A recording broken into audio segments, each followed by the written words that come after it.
Hi, and welcome to another edition of Right on Rangers Live, coming at you fourth quarter. Texas laying it on the Razorbacks, 45-23. Arch Manning, career day, responsible for 6 total touchdowns, 4 through the air, 1 on the ground, and 1 receiving touchdown. What is happening? Arch Manning, best game of his college career by far. We're going to finish this one out with you. We got 11:45 left in the fourth quarter. Horns up 22. Fourth down for Arkansas. We got a fumble. Oh, are we gonna get 6 right here? Yes, we are. And the Horns go up 52-23. Strip sack, scoop, and score. Let's go. That ought to put a nail in it. Longhorns lead 51-23, about to be 52, 11:30 left. That's got to feel good. I'm sure they'll replay this, make sure everything was straight. Anthony Hill Jr. down there celebrating with the boys. That's awesome. That's awesome.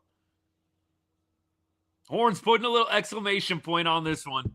Tristan, what's good? Thanks for hanging out. Appreciate you, brother. Poor Arkansas fans that made the trip. Poor Arkansas fans.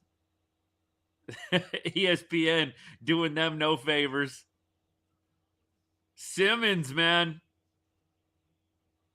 What a play. What a play. We're going to get you some stats here in a second. Appreciate all y'all hanging out. First defensive touchdown this year. Jeez. That doesn't feel right. I know Texas has forced some turnovers this year. First defensive touchdown this year. All right. All right, then. Goodness. Texas has been getting after it all night long, and finally Simmons gets to the quarterback, and the rest is history. Good stuff. We're going to finish out the game with you, give you some more live reaction. And we'll also be here post-game, obviously, taking comments, taking questions. Coaching staff having a lot of fun. Hard not to on a day you score 50+.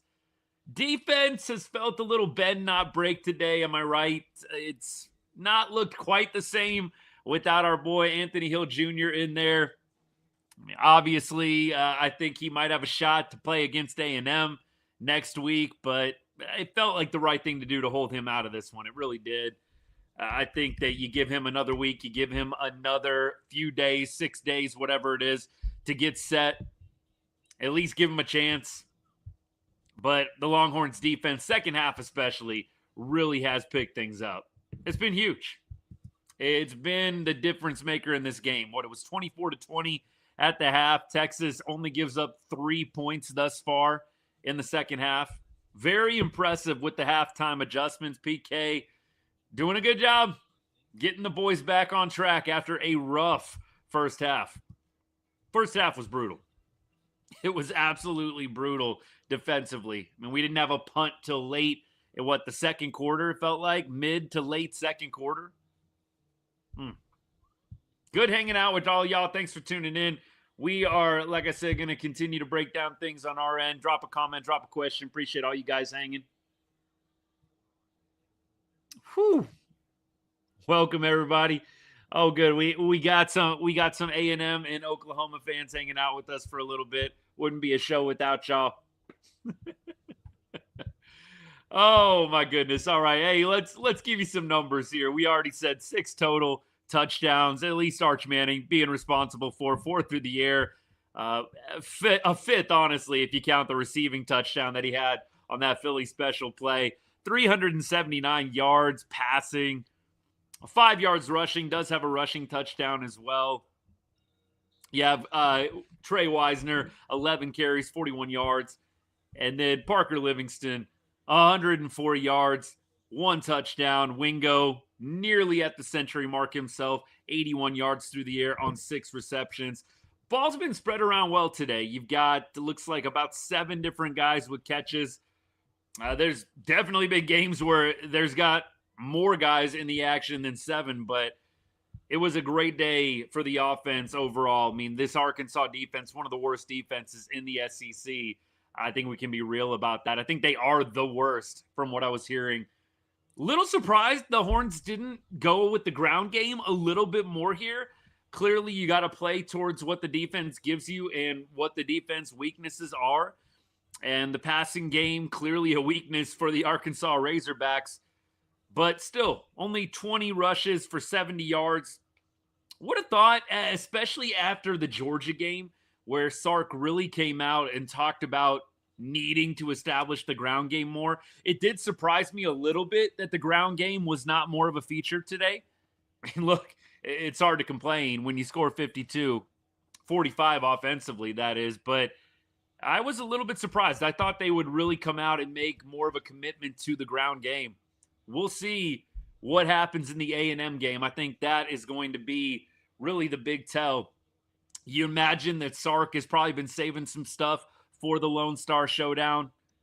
In a game like this, right before you're playing your biggest rival, yeah, I'm sure Sark has some things in his bag that he's withholding.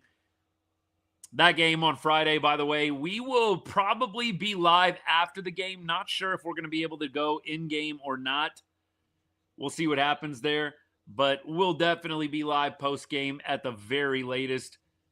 Family, we're doing a little traveling. It'll be great, but we'll be on the road around that time.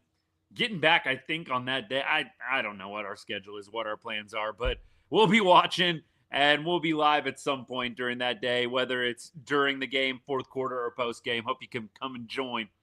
Congrats, we beat Arkansas. Look, you got to play the teams in front of you. That's what everybody's been telling me. You can only play the teams in front of you, right? Can't control it. Can't control how bad they are. I don't know. I don't think anybody is getting hyped over beating Arkansas, but clearly you had to come out today and take care of business. And you had to. We talked about this a little bit last week as well.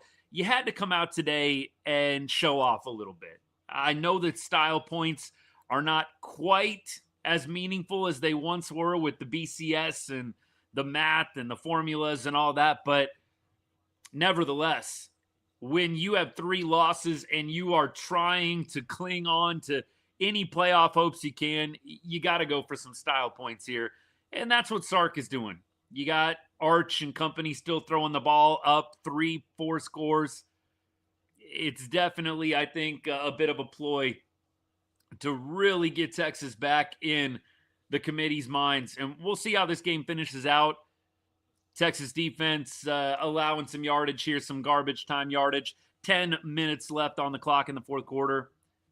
Yeah, the defense, absolutely. Albert, you're right on that. Finally showed up in the second half. Only 3 points allowed.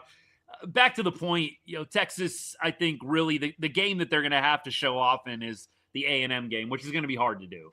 It is going to be tough in those rivalry games. I mean, has Texas blown out A&M in the past? Absolutely. Could happen.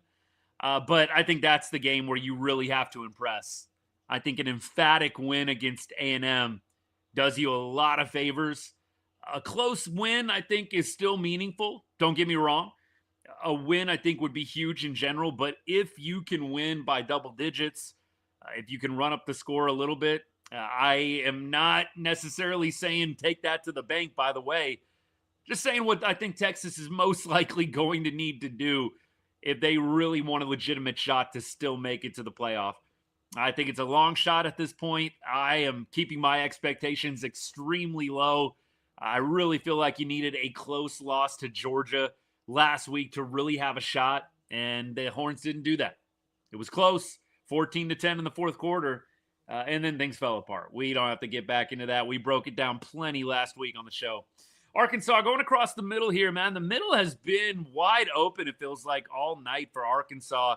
They went away from it a little bit in the third and fourth quarter. They're going back to it now. Texas playing a little bit soft, also getting some other guys in there. Totally understandable. So you might see an Arky touchdown here. Wouldn't shock me at all. Yeah, starters, some of them are on the sidelines at this point. All right, we keep going. Notre Dame blew out Arkansas and just won 70-7. I mean, yeah, kind of similar thing going on right now. 30-point game at this point, 29-point game. Another drop here, and it's going to be 2nd and 10. Yeah, Notre Dame obviously has a really good shot.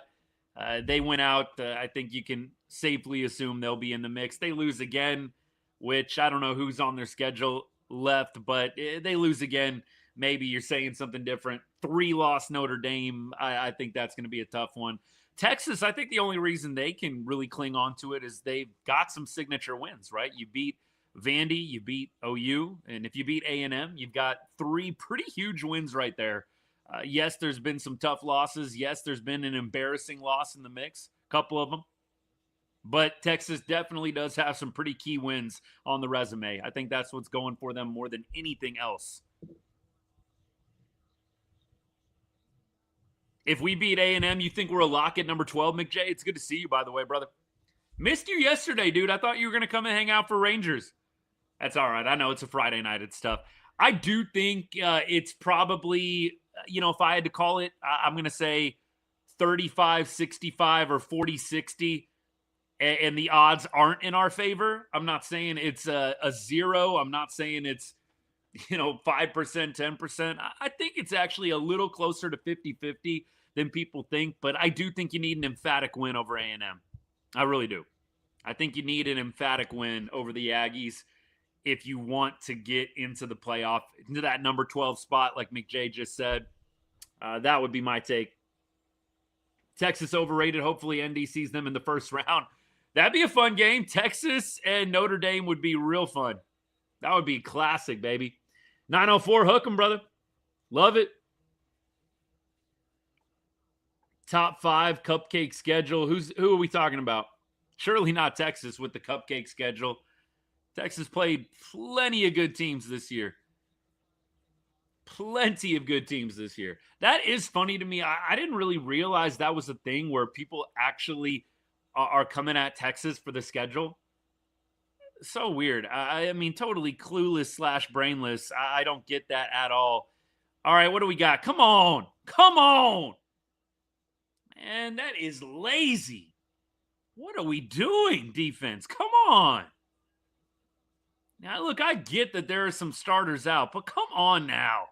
Have some pride right now, boys. Let's go. It's an ugly touchdown. Look, it makes it 52-30. The game's out of reach. You just want to see the boys finish strong. Come on. Dude, that play's going nowhere, and you just can't make a tackle. Come on. Is that McDonald? Is that McDonald not making that tackle? Come on, baby. Jeez.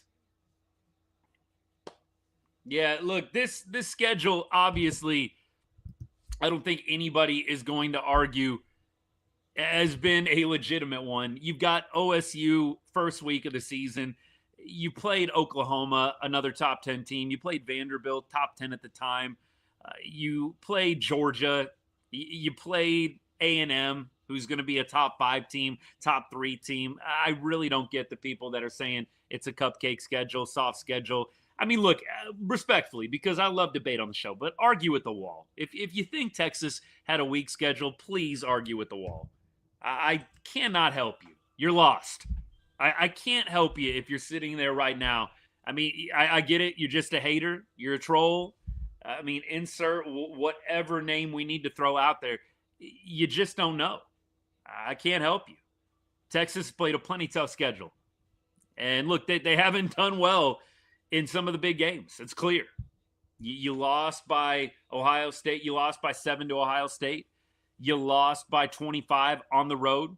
I mean, look, the 2 losses that you have against the top 10 opponents, they do come on the road. The Florida one is just the ugly one. That's the one I think that hurts the most. That's the one that hurts the most, honestly. Dan, I'm 100% with you on that. That Florida loss is the one that's driving that knife through right now. That one, especially watching them get waxed by Kentucky, that was brutal. That was brutal. If Texas defense wasn't good, Texas would have a lot of L's on their record. The defense definitely carried them early. I'm almost feeling a little bit opposite over the last couple of weeks. I'm going to be honest. The offense feels like they finally kind of caught their stride, and the defense has been bend but don't break. I mean, look, they broke last week against Georgia. Don't get me wrong. but the defense feels like it's been a little bit more vulnerable of late, especially in the secondary. Speaking of defense, let me talk through something that I gotta get on my soapbox about. Got to. So Ty Anthony Smith, ejected, linebacker for Texas, targeting. And look, I know that the helmet-to-helmet thing, we're not arguing was it targeting. We're not arguing whether or not it was the right call by the book. I think it's pretty obvious, helmet-to-helmet contact. It is targeting. I will say this. It is the most infuriating rule penalty to me in college football. The most infuriating rule. There was nothing dirty about that play from Smith. It's a football play. It's a routine football play. And not only are you going to penalize the team and eject the player from the game, but you're also going to make him miss the first half of the Lone Star Showdown. It's ridiculous. I hate the rule. There's nothing dirty about Ty Anthony Smith and what happened on that play. He's coming up hard on an underneath route. There happens to be helmet-to-helmet contact. He's not lowering his helmet. It's not a dirty play. We've got to eliminate and reel this rule in. I hate it. I feel terrible for guys that are getting ejected in their final games of their college career. Look, the rule to me is supposed to be eliminating dirty play, and it's subjective, of course. How do you know? It's supposed to be, in my opinion, a headhunting penalty. It's not headhunting to come up hard as a linebacker on an underneath route and make a tackle. I think it is a bad rule. I wish they would change it. I can understand the penalty, ejecting the player, not only for this game, but making him sit out an additional half the next game. I hate it. I hate it for these guys that, like I said, are playing in their final college football games. You never know. You hear it, though, every year. I guarantee somebody is going to get ejected for targeting next week, a senior, totally incidental, helmet-to-helmet, not purposeful at all. You know, the receiver's going to lower the head slightly, and so the helmets happen to touch. And by rule, it's targeting.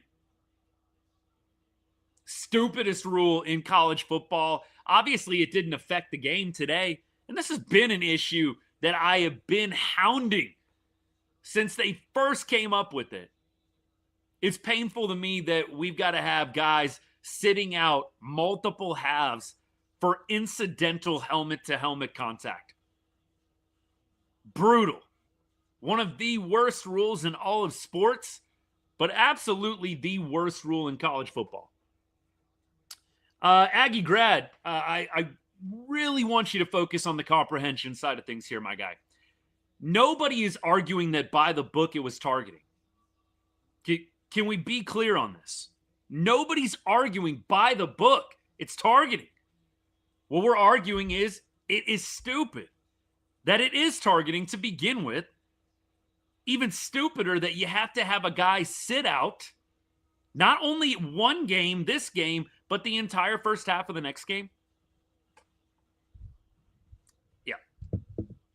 I mean, look, I'm sure it's all fun and games until it happens to you. That's how it usually goes.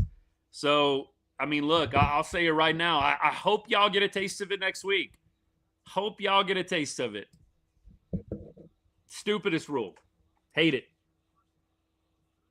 Yeah, RB3, it's my bad. I appreciate the comment, brother. I need those reminders. I mean, comprehension is just not some people's forte. I totally get it. Absolutely get it. Yeah, nobody's arguing that by the book it's targeting. It was helmet-to-helmet contact, and they're going to call it every time.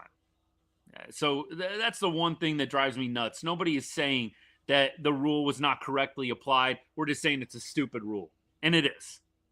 And I have no clue. If you're a real fan of football, like you love this game, I don't get how you think this rule is a positive. It's not football. It's not. And this is not headhunting. Ty Anthony Smith, it's not lowering the helmet. It's incidental helmet-to-helmet contact coming up, making a great play, sniffing out an underneath route beautifully. Feel bad for the guy. And it absolutely sucks that he's got to miss next week, first half as well, against the Aggies. Brutal. Why is Arch in the game? I would think at this point they're just trying to get the stats up. I don't think he's going to win the Heisman or anything, but I think at this point it's probably a combination of he wants to be out there. And you know what? If they can get the stats up a little bit, why not? All right, 3rd and 6 here, 5 minutes left. Little screenplay here, and Texas is going to get that first down. Good stuff, man. Mosley on the screenplay. He picks up about 7 or 8, and the Longhorns are going to continue to run this clock out. Texas has the 5th hardest schedule, and the Aggies are 12. There you go. Speaking some truth into the conversation, McJ. Appreciate you, brother. If we can't beat the Aggies next week, well, yeah, of course. You lose at all over the next couple of weeks. We knew it's done. You had to win out, and I do think you have to win emphatically against A&M. Double digits. I mean, think like how we won against Bama a couple of years ago. You know, a double-digit sound victory. Ooh, that was brutal.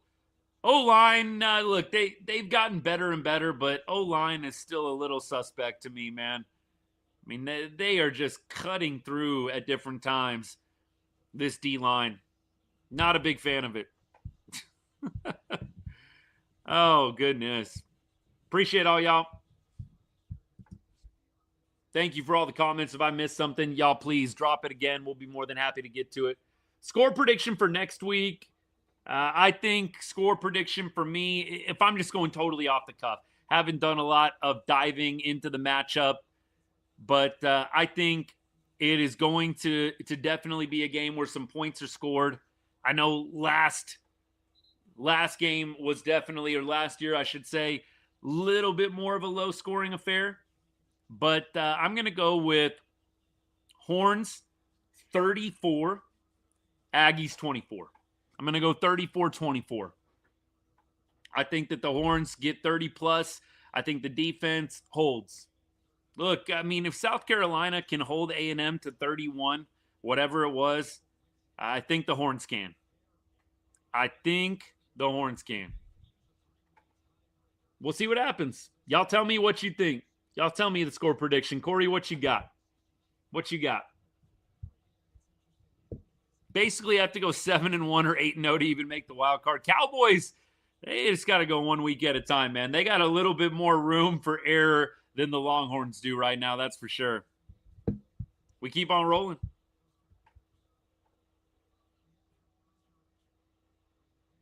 Finishing out this one, 3:04 left in the game, 52-30, Texas up. Little pitch out wide here. 2nd and 24. Now it's going to be 3rd and 22. Clark taking that one to the outside.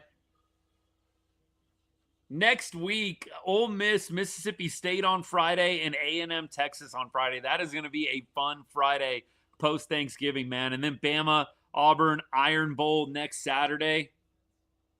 Best time of the year for football right now. Best time of the year. Did I see Cooper Flagg last night? Yes, I did. Flagg was incredible. It's amazing what happens when you get a generational talent the most shots on the team on a given night. It's crazy how it works out, McJ. It's like good things happen when you give the ball to your best player. Like, I don't know why it took whatever game it was, game 18, 19, 20, for Cooper Flagg to have the most shot volume, but all right. Like, more of that, please. Please. Love the Quinnen Williams move. Love it. We keep on rolling. Taft needs to be benched, always out of position. He hasn't had a good, I don't know. I think he came on a little stronger in the second half, but feels like he's had a rough past couple of games. Look, the injury, I think, can definitely get you out of sync. Obviously, Taft missed a couple of games. I think when you miss games for injury, absolutely can affect your timing, your rhythm. So maybe it's just more shaking off the rust, but it's been a little bit of a rough return for Taft. Absolutely. Y'all just beat a 2-win team. Look, I think we beat them a little bit better than some other teams. I won't say too much more. I feel like I remember Arkansas versus A&M being pretty dang close, if I'm not mistaken. Don't remember a near 30-point blowout when I was watching A&M Arkansas. Don't know if OU played Arkansas this season. Don't think they did. Maybe they did, and I just missed it. A&M just beat a 1-win team. Yeah, Samford. I'm glad Texas doesn't do the out-of-conference terrible opponent right before rivalry week. It's just bad for the sport. I hate that there are so many teams that do that, and it's not just because it's A&M. It's really not. I always thought like when Bama would schedule Georgia Southern the second to last week of the year before the Iron Bowl, it's just a brutal watch, man. Who wants to watch that when we're supposed to be heating things up towards playoffs, towards the end of the season? Nobody wants to watch that, man. Nobody. It's too bad. Hey, the Sooners, man, that was kind of an ugly watch today. If you're a Sooners fan, obviously you got the win, so you're not going to be too upset. But what an ugly watch today. Mizzou versus Oklahoma. I can't even believe Mizzou still had a shot in that game. Mizzou looked terrible. I don't believe in OU. Obviously, I don't think I need to say that out loud just based on what I'm wearing right now. I don't believe in OU at all. I think that they've definitely got some good wins under their belt. I don't believe in them. We'll see what happens when they get into the playoff. I'm sure they'll be there, see where their seeding is at. But I would be shocked if OU makes any kind of deep run in the playoff. Shocked. We'll see. It was pretty bad today. If you actually watch that Mizzou OU game, Mateer didn't look good. OU offense was very stagnant at times. And I know that they're just going to pass it off as, well, it's a defensive game, man. It's smash mouth football, blah, blah, blah, blah. Come on, man. That was ugly. Ugly. I can't wait for Friday either. Can't wait for Friday either. Look, if Texas doesn't make the playoff, I'll take beating both rivals in the same season. If they don't make the playoff, I will take beating OU at the Cotton Bowl and beating the Aggies at DKR and ruining their perfect season. If we don't make the playoff, that will be a great solace for me. And you know what? Hopefully we get a good bowl game and Arch comes back next year better than ever. That's the plan. Punt, fair catch, about the 7-yard line. 2 minutes left in this one, 52-30. Horns up. All smiles from Arch Manning, responsible for 6 total touchdowns on the day. Yep, absolutely. Absolutely, man. We keep on rolling. Sad season for the rivals, Dane. Absolutely sad for the rivals. OU losing to us and the Aggies losing to us in the same season. Yeah, we'll take it. We'll take it. And I do think legitimate chance if you can beat A&M and if you can beat them soundly, even better. But if you can beat A&M, I think that it is going to be a tough decision to leave them out, knowing that the Longhorns are very capable of beating some of the teams in the playoff, some of the top competition in college football. Can't wait to see you live after Friday. You know what? It's what a lot of people say to me, from both sides, honestly. A lot of Aggies fans last year told me they couldn't wait till post-game, and we know how that went. We know how that went. Look, I'm sorry. This rivalry, it is a rivalry, but it's not even close. Texas has dominated this rivalry. Can A&M, can Little Brother get one occasionally? Absolutely. They can get one occasionally. But this rivalry has been a domination. It really isn't much of a rivalry if you just look at the wins and losses. It's not even close. But it is amusing to me that A&M fans believe that it's been so highly contested over the years. It's a blowout right now. It's a blowout. I mean, we got to be real. Blowout. Not even close. But, yeah, every year, I'm sure y'all are going to keep saying the same thing. That's what I figured out. Doesn't matter how bad A&M is or how many times in a row Texas has won. I'm always going to get Aggie fans in the comments thinking there's going to be a domination, and then the exact opposite happens more often than not. More often than not. Next week, it'll be a different A&M. We'll see. We'll see. And it's hilarious to me that the A&M fans try and reference the wine and cheese crowd at the Longhorns games like that's going to matter. What does it matter if there's rich people watching the game? You think that's an edge? It's hilarious. I know it's just Kyle Field snobbery, best atmosphere in football, whatever they think, that's great. It doesn't mean that it's going to help you. Y'all played with Kyle Field behind you last year, and you lost. What do we care if there's some people eating wine and cheese in the crowd while we beat your butts again? I don't even get that as any kind of edge or reason why the Aggies are going to win. Y'all had your home crowd behind you last year, and you still lost. Come on now. Come on, baby. Bumblebee, hook 'em. Hook 'em, hook 'em. Yeah, look, I don't feel great about A&M's chances. I'm not saying it's going to be a bad game, but I really don't know if you're an Aggies fan why you would have a ton of confidence going into the game. It's not a team you've been able to beat consistently. You didn't beat them last year with the SEC championship on the line. A&M could have gone to the SEC championship last year had they beat Texas. You had a lot to play for, and you laid an egg at Kyle Field, is what it is. Look, I've got some Aggies fans actually who are best friends of mine, and obviously we talk some trash to each other, but the mantra definitely at times this year has been, how are they going to blow it and win? And you're just waiting for the other shoe. You really are. I feel like that is the real. We'll see what happens. That's why they got to play the game. That's why they got to play the game. If we miss the playoffs, they should cancel the OSU game next year and schedule Stephen F. Austin. I've seen a lot of that, McJay. I really do hope that they can get everybody on the same page one day. You'd really like to see there be less variance with who you're allowed to schedule and who you're not. Like the fact that some teams can just schedule cupcakes, you win out, and your record looks great. That doesn't sit right with me. I'd like for there to be a little bit more uniformity with the scheduling, but I don't know if it's ever going to happen. There's a lot of moving parts.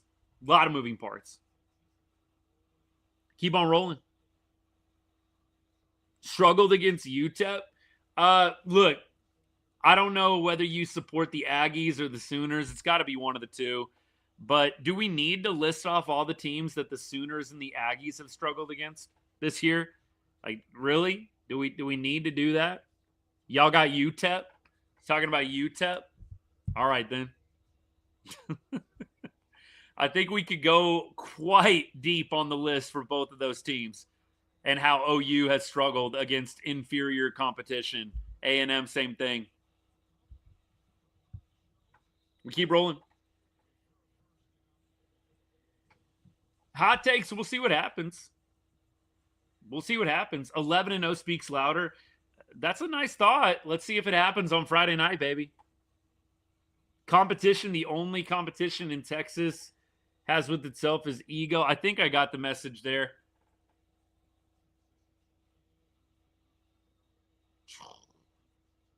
Look, in terms of ego, I don't know why we would use that as any kind of argument. You don't think A&M has any ego? I mean, look, we got Aggies fans feeling confident that there's going to be a blowout on Friday in Austin. You don't think Aggies have any ego? You don't think the Sooners have any ego? It's just kind of a weird angle to me. Very weird angle to me. Ego has got you to a loss in the SEC where you don't belong. Dane, that's asinine. We've literally played 2 years in the SEC and been to the SEC championship more than A&M has. I mean, dude, come on now. You don't belong in the SEC? Let's go. Let's go. What do we got, man? Why do we even have filtered comments? Nah. We got to approve all these, man. Sorry about this, y'all. What are we doing? I don't even know why that setting is on. There you go. Now we got all the comments flowing. Stanford ain't beating my Irish? Well, I don't think that's going to happen either. I would be very shocked by that. Who does Notre Dame even have left? I mean, look, I don't have these schedules memorized. It's hard enough keeping up with the rivals and the Longhorns. Who does Notre Dame have left?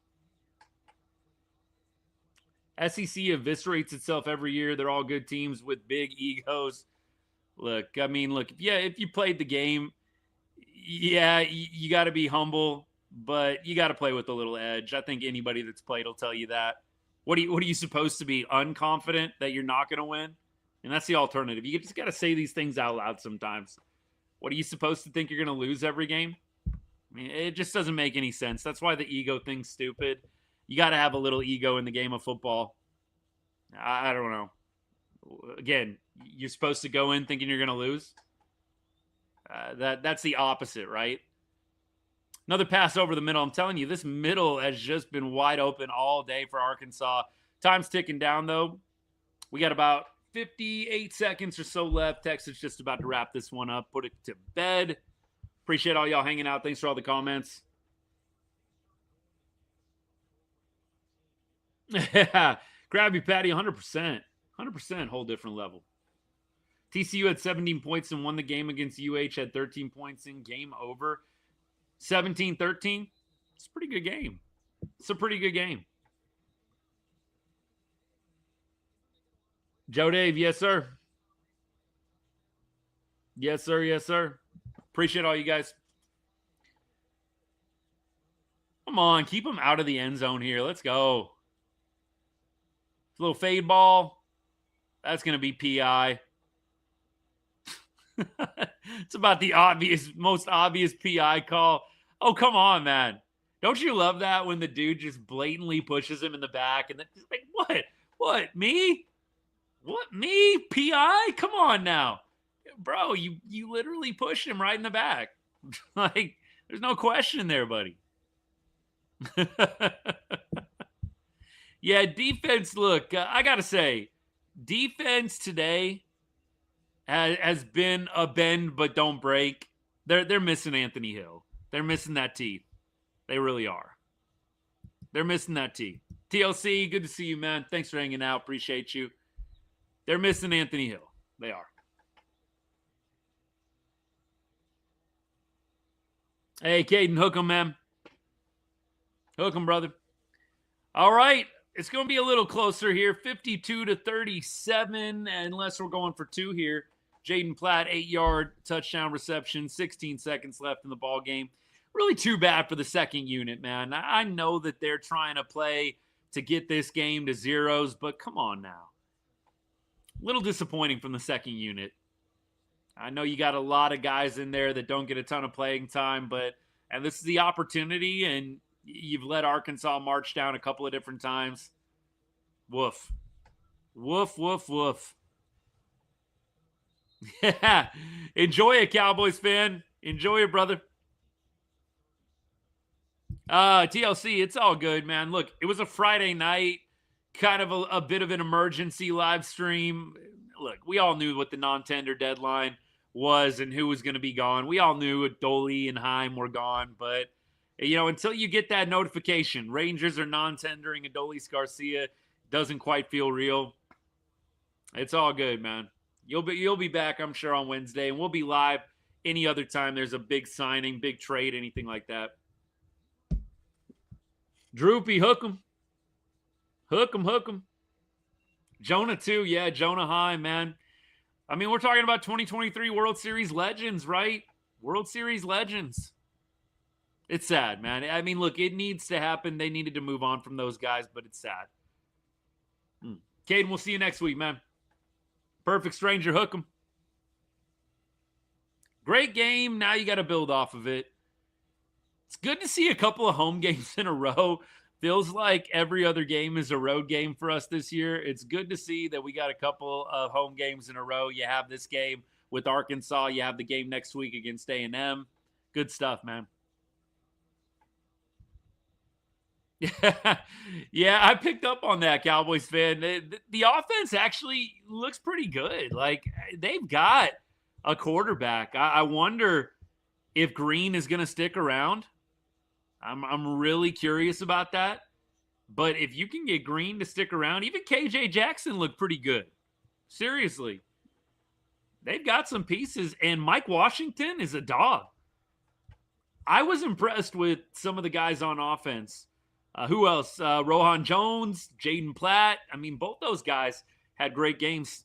I think Arkansas, if they can shore up on defense, they can cause quite a bit of havoc in the SEC next year. They've got to prioritize the defense, though. Score is 52-37 right now. Horns are about to kneel it out. 16 seconds on the clock. Horns are going to move to 8-3. Arkansas moves to 2-9. Still winless in the SEC this year.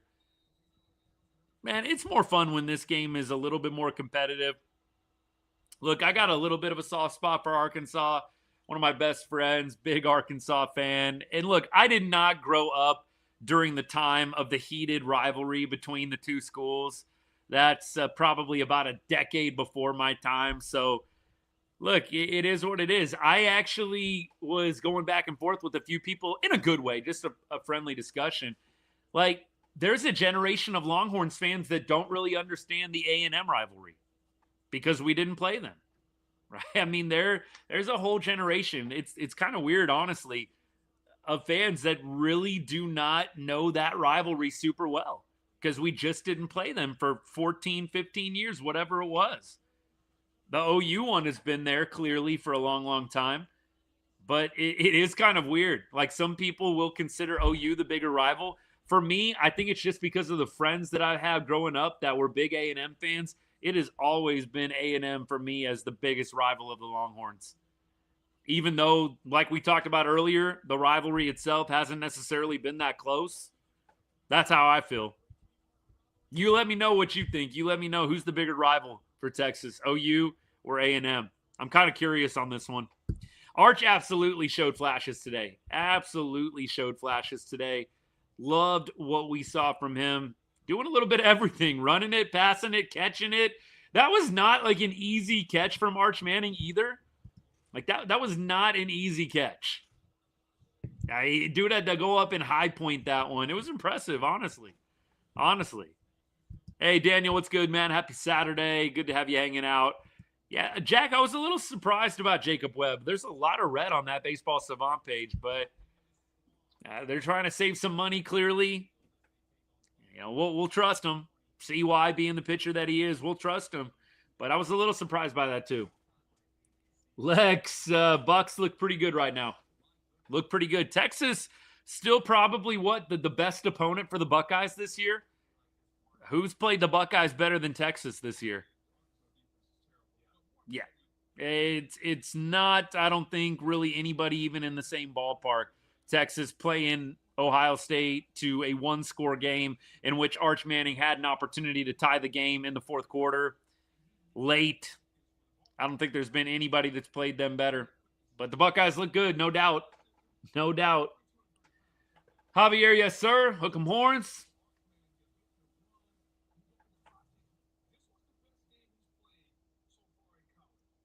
What else we got? A&M. Becky says A&M. Mad Max says OU because A&M is hardly ever good. I like that. I like that. Look, there is something to be said about that. The OU-Texas rivalry has been a lot closer than the A&M-Texas rivalry. Francisco, you say OU as well. Will Texas make the CFP with a win over A&M? David, I hope so. I think so. I think especially if you can win by maybe a couple of scores, maybe if you can win by a 2-score margin, I think even more so. Texas clinches an SEC championship game appearance with a win. Oh, just like last year, right? How'd that go? Texas has a 52% chance to win according to ESPN Analytics. Man, I don't put much stock in that. Texas is 1-7 versus top 5 teams under Sark. That's got to change, man. That's kind of the big thing, with Sark. I know he's gotten a lot of crap for the lack of wins against the top 5 opponents. Look, the grass is not always greener when it comes to college coaches. We've seen that. You went from Mac Brown to Charlie Strong, and I like Charlie Strong, the guy, but we all know how that went. Tom Herman, honestly, the Herman years were not bad, but Texas was lacking that one last push to get up into that top tier. Sark, clearly, the last 2 years, you made the playoff. That's huge. Can you do it again this year? I think you're going to need a little bit of help. You're going to need a big win on Friday against A&M. We'll see what happens.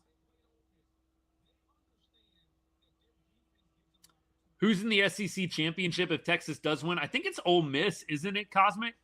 Doesn't Ole Miss get in?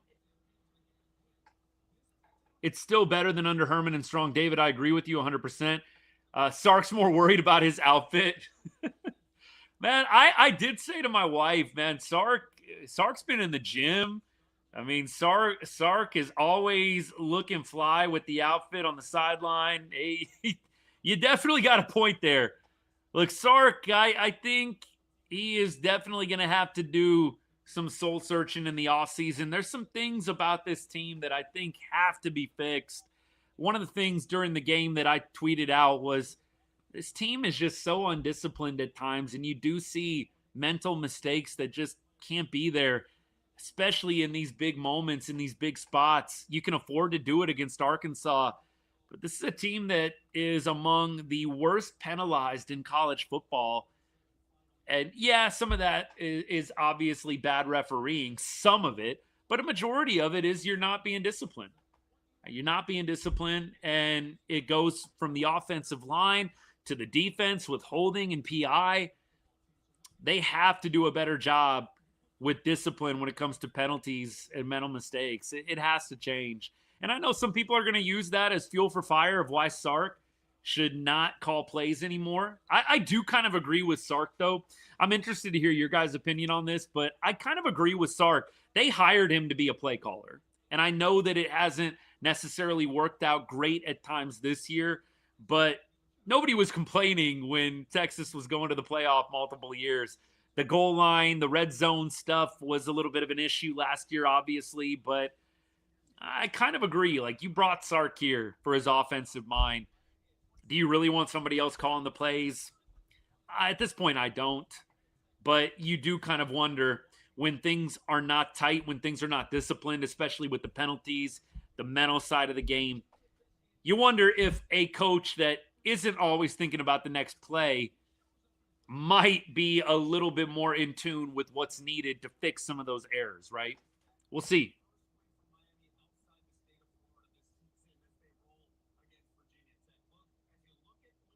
We keep on rolling. I posted on my Facebook text, just don't have the dogs like they used to.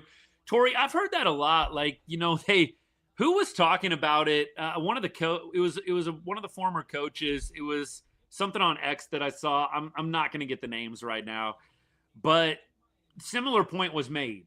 We love Arch, we love Michael Taft. They're great guys, but he basically made the point, like, where are the dogs, like, leading this team?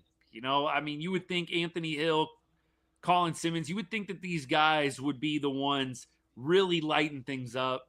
And I really don't like to play the psychological card too much. All these guys are soft. All these guys aren't dogs. Like, it's hard to know. And really, results on the field are what matters more than titles. Are you a dog or are you not? But I do kind of feel that way if I'm just going off the cuff. I do feel that way a little bit as well, Tori. Appreciate the comment. Lone Star, appreciate you, Hookem. Thanks so much. We'll keep on going through. I'm scrolling back a little bit. Utah may lose to K-State. David, that would be nice. Need a win against A&M, but realistically, I doubt it'll happen. Yeah, look, it's not going to be an easy game. It's not going to be an easy game, but I would find it a little hard to believe if A&M comes in and walks all over the Horns. It's just not something that's happened to Texas a lot at home in these big spots. I know Georgia obviously came into Austin last year, took care of business, but you see Texas rise to the occasion quite a bit. Didn't happen last week. It's not going to happen all the time. And look, even against inferior competition, it happens. Look at A&M last week against South Carolina. These things happen. Sometimes you just got to win the ball game and find a way. But at this point, I think the Horns get the job done next week, ruin the perfect season, and then chaos ensues. Had a close one with Syracuse. Go Irish. We'll see what happens with them, but I think the Irish are going to be in as long as they win. Georgia gets in if we beat A&M. Thank you for that. Appreciate that. I thought it was Ole Miss for whatever reason. Look, Simmons and Hill definitely are really, really good. Anthony Hill Jr. is going to be a no doubt first rounder. Simmons will be as well. But I do agree with the general sentiment. It feels like, think back, like, the Derek Johnsons, the Iraq Poes, like those kind of guys. You wish Texas had a couple more of those. Georgia beat Ole Miss head-to-head. That's right. Rodney, appreciate you, brother. Thank you so much. Yeah, look, the SEC, it gets a little convoluted trying to determine the tiebreakers and everything and all these conferences. Some of them have different ones, too. So appreciate the help out, man. Thank you for everybody that's followed on the show. Need to use the running game like the OU game. Yeah, I do think that the running game is something I was a little surprised the Horns didn't go to a little bit more today, but you never know. I think Sark probably is holding back a little bit. I don't think the playbook was wide open. A game like today, I think you are trying to simplify a little bit. You're trying to keep some cards close to the chest and play them hopefully on Friday night against one of your biggest rivals. But I was a little surprised they didn't get the running game going a little bit more. We keep on going.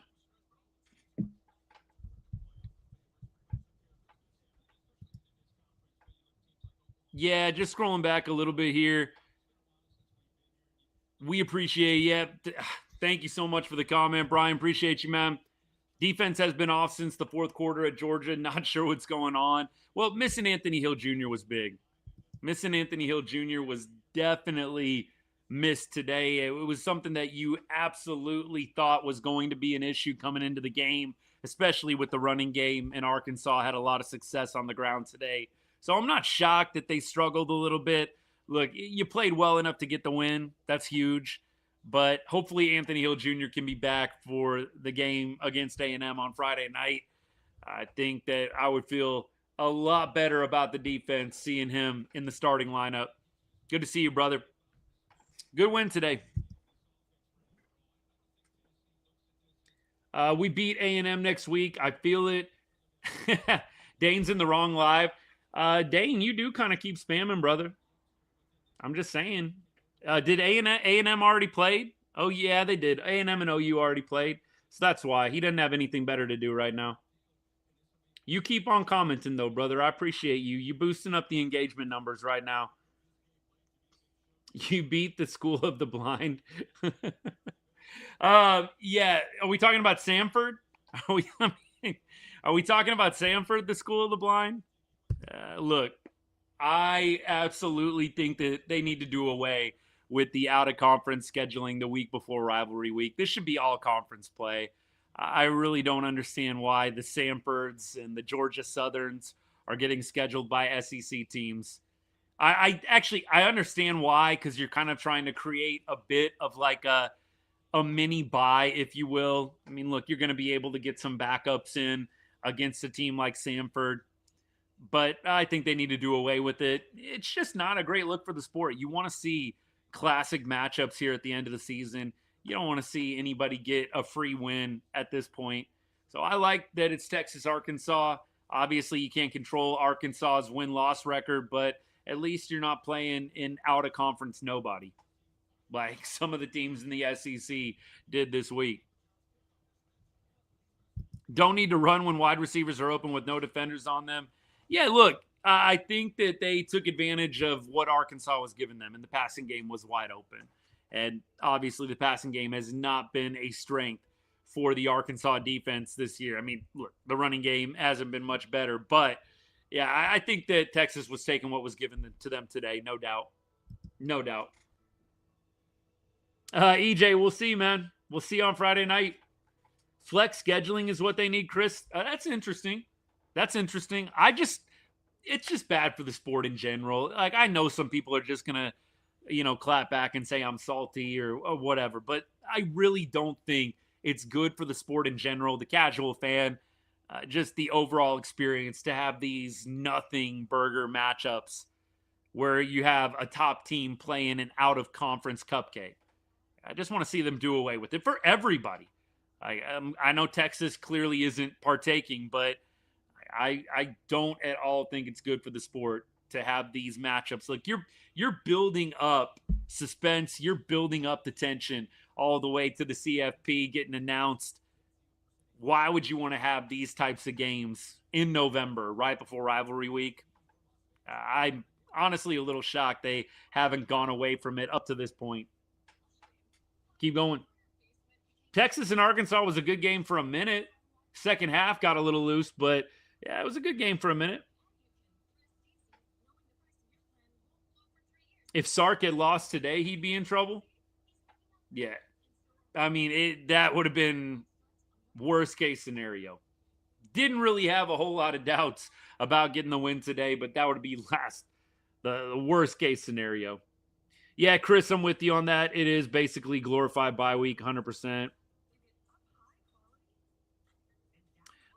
Still can't get over Dolly. JJ, I'm with you, brother. Look, I love Adolis Garcia. I'm going to miss him. It's going to be weird seeing him in a different jersey next year.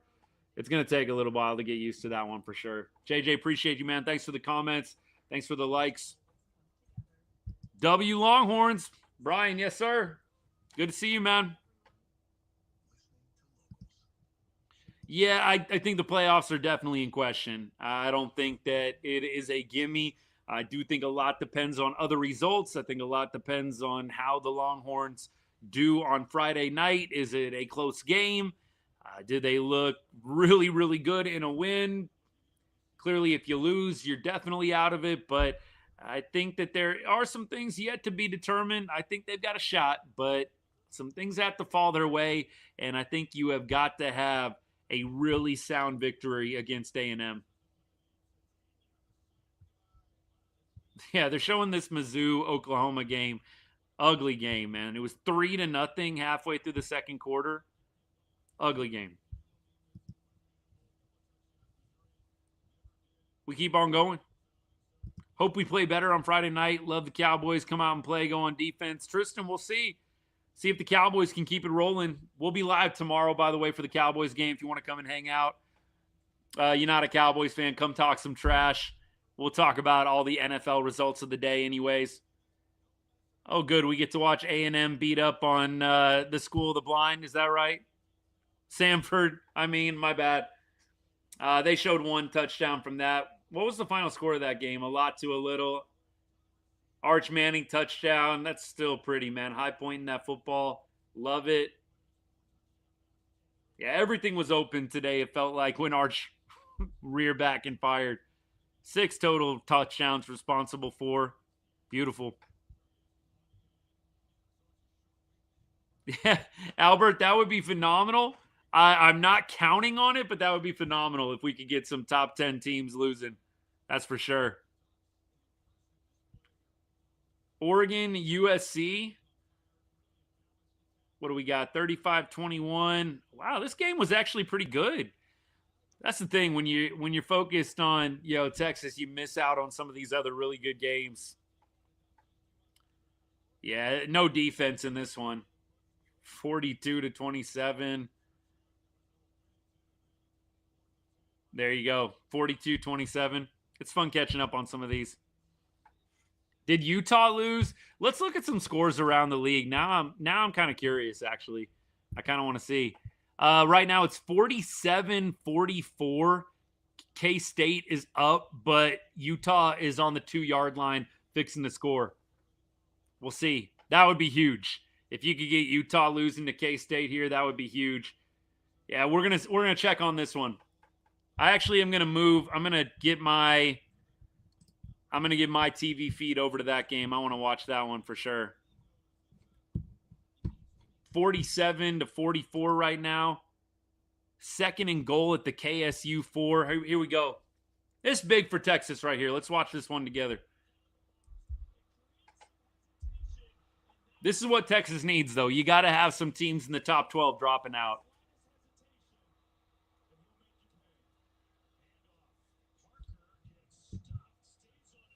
I'm probably a little bit behind. I think I'm probably about 20 or 30 seconds behind. So y'all update me.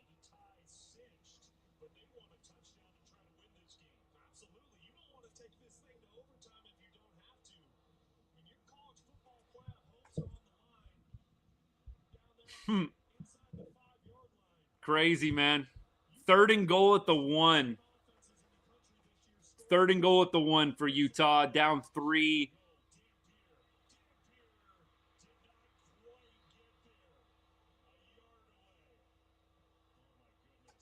Man, I'm a little surprised if you're I guess if you're K-State, you're going to call a timeout eventually. They only got 1 timeout left.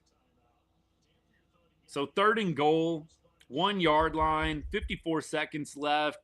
K-State is going to call a timeout after this play is over to stop the clock. They might review that. He might have gotten in. He might have gotten in. Alex Hookham, man. Appreciate. He might have gotten in. They're going to review this one. Appreciate the likes. Alex, absolutely, brother.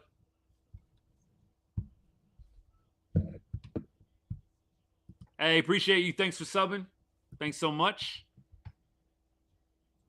TLC, you're going to miss the El Bombi chance. It's going to be different next year. I mean, we're going to see how they fill out the roster, but it's going to be different next year.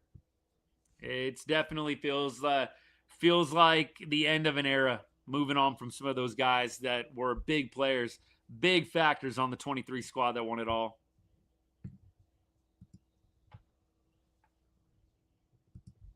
All right, 3rd and goal. Let's lock in. Utah sitting at number 12. K-State 5-5, 4-3 in Big 12 play. Utah loss would be pretty big for Texas.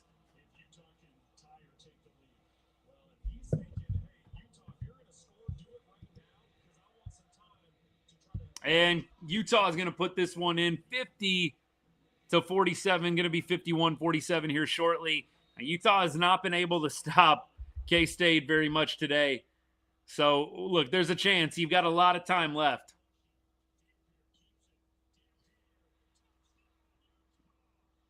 Dampier, man, just powered in.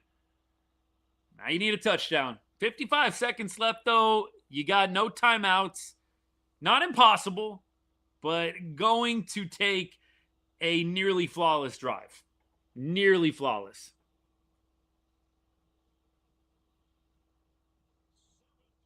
Dame, appreciate you, brother. Thanks for the follow. You went to UT? Alex, when did you graduate? Hey, T to the J, appreciate the follow. Thank you so much. All right, we got Utah, 51-47, K-State. We're going to finish this one out, and then we'll probably close up shop on the live. We've got a couple other big games tonight. We're going to go through some of those as well. But let's finish this one out together. Longhorns, obviously, with a big win today over Arkansas, a couple touchdowns. It was not as close as the final score actually shows. Texas was up nearly 30 at one point in the fourth quarter. And look, now it's all about A&M next week. It's all about A&M. I am excited. Couldn't be more thrilled for that game. Hoping that we can go live in the fourth quarter. But look, I'm not sure what the travel plans are going to be. We're going to be going to see some fam at some point. So I don't know if I'm going to be back for fourth quarter or not. We'll definitely make sure we go live at some point that evening, though. All right, let's see. What else do we got? Pittsburgh is up 21-0. on Georgia Tech. That doesn't help us out too much. Somebody said Georgia Tech could beat Texas last week. Come on now. Come on now. Oh. Arch Manning's the worst quarterback Texas has had in over a decade. Is this rage bait? I mean, look, you got to replay that one back a little ways, and I just don't think that's accurate. Arch Manning, look, guy's going to be pretty good. I think next year he's going to look even better. Probably going to feel pretty at home in his starting role in 2026. We talked about this last week on the show. People forget, Colt McCoy was not that good in year one. I mean, he wasn't bad, but Colt was not elite in year one. Wasn't really elite in year two either. It took year 3, year 4 for Colt McCoy to become the legend that he's now known as in Texas Longhorns football history. But it takes time. It's a different landscape right now in college football. It takes time. Nobody's got patience for any of these guys, especially with the fact that they're getting paid. But I just think Arch needed this year, and next year you are going to see a man on a mission. I think he is going to be much improved. All right, we got 2nd and 10 right now. Like I said, I think I'm lagging a little bit behind y'all. You guys, some of y'all might be on a little bit of a quicker feed than me. 49 seconds left. 2nd and 10. K-State ball at their own 25-yard line. What else do we got? 0-0 Illinois playing Wisconsin.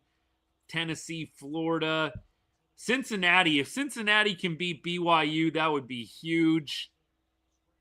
Big Cincinnati fans tonight. Interception. And that's going to do it. That is going to do it, man. Wasn't meant to be. That would have been fun. So now it's go Cincinnati. And I think everybody else has played, yeah?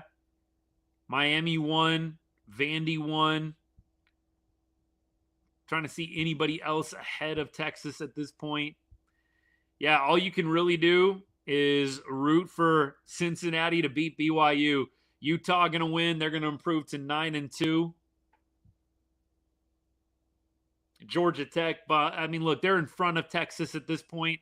They're down 21-0 right now. So look, I guess Georgia Tech losing is a positive.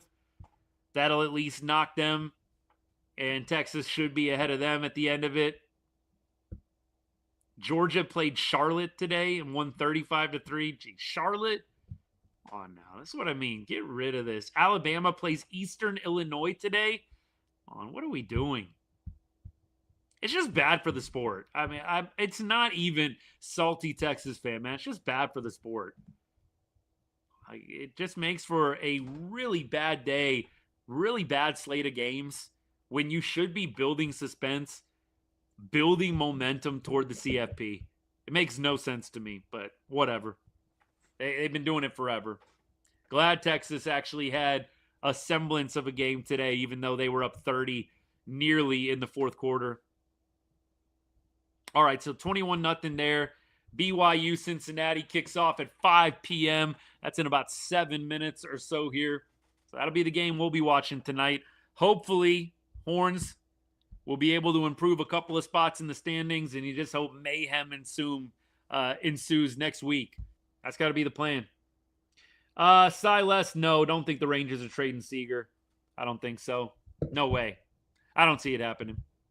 We'll see. I mean, maybe if they do that, it's got to be full rebuild if you're doing that, right? Full rebuild. Seriously. All right, y'all. Hey, tomorrow we will be live for the Philly and the Dallas game. We will go probably fourth quarter again, just like we did for this game. If you are not a Cowboys fan, come hang out and talk some trash. Come hang out, talk some ball. We'll be going probably for about an hour or so. Fourth quarter, post-game combined, taking all your comments, taking all your questions. And then Wednesday, we do a Texas Rangers off-season show. And we'll go live for the Rangers anytime there's a deadline or anytime there is an acquisition, any kind of player movement. For the most part, look, maybe not for some minor league players, but anybody on the roster right now, trades, free agent signings, releases, anything like that. We'll be going live throughout the offseason. So, hey, if you haven't followed yet, drop a follow. Greatly appreciate it. If you are on YouTube, hit that subscribe button. Thank you so much for all the comments and support today. Definitely a solid win, 100%, Gerald. Look, giving up 40, I didn't like the way that the game finished out. I know you were playing some second stringers there at the end. I'm with you on that. Absolutely with you on that. Share Bear was good. Thanks for hanging out. Appreciate you. If they trade Seager, the fan base, which is already kind of low, will drop down. I agree. Trading Seager would be terrible for fan morale. I don't think they're going to do it. But if they do, it's full rebuild mode. Absolutely. Full rebuild mode. 100%. Texas looked good. Ray, appreciate you. Manning going to be great next year. Friday going to be tough. I agree with all those things. I think Texas wins on Friday. I think Arch is going to be really, really good next year. We keep going back to Colt McCoy. Colt was not elite in year one, but he turned elite with experience, with time, with years under the system, and look what happened. The rest is history. One of the greatest college football quarterbacks of all time. Sometimes you got to let things play out a little bit. All right, appreciate all you guys. Have a great rest of your Saturday. Go Cincinnati against BYU, and go Cowboys tomorrow against the Eagles. We'll be back, Cowboys-Eagles, late afternoon window. We'll be live fourth quarter, post-game, taking all your comments and questions, breaking it down for you.